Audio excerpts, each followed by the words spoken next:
Hello, welcome back to another Boring Tech Tips video. I'm Redman Gamer, and we're going to run through a very quick tutorial on how to link multiple business accounts together for Dropbox.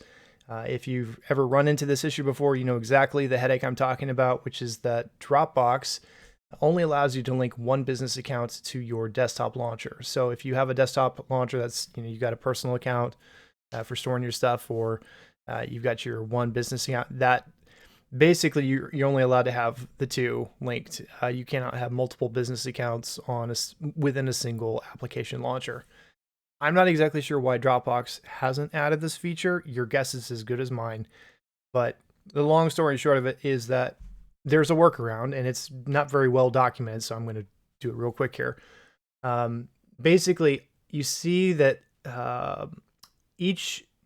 basically Dropbox installs all of their files to the app data or local app data location within each user profile. So anytime you create a user profile on Windows devices like Windows 10 or Windows 11 or whatever, it basically creates it in there, which means the solution is to just simply create a new user account. So like if you go into settings and you go to your account section and you create a new account that you can basically log into on your local device, that creates a new bucket in which you can essentially create these, basically another Dropbox instance. So if you want to create multiple accounts and connect multiple business, that's how you connect multiple business accounts, is you actually have to create multiple user accounts and then switch between the two. So you can use the Windows key L to fast log in, log out, and switch between accounts.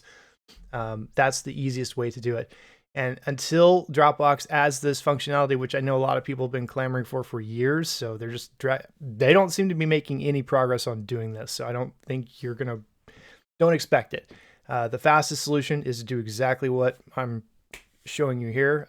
This is the only workaround to my knowledge that works to date. I've seen some people use some online launchers, but to be honest with you, that's hit and miss. And so I think that I think your best bet is to just basically manage it yourself, so that way you can have full control over what happens and what doesn't. So hopefully this helps. Post any comments below if this was helpful.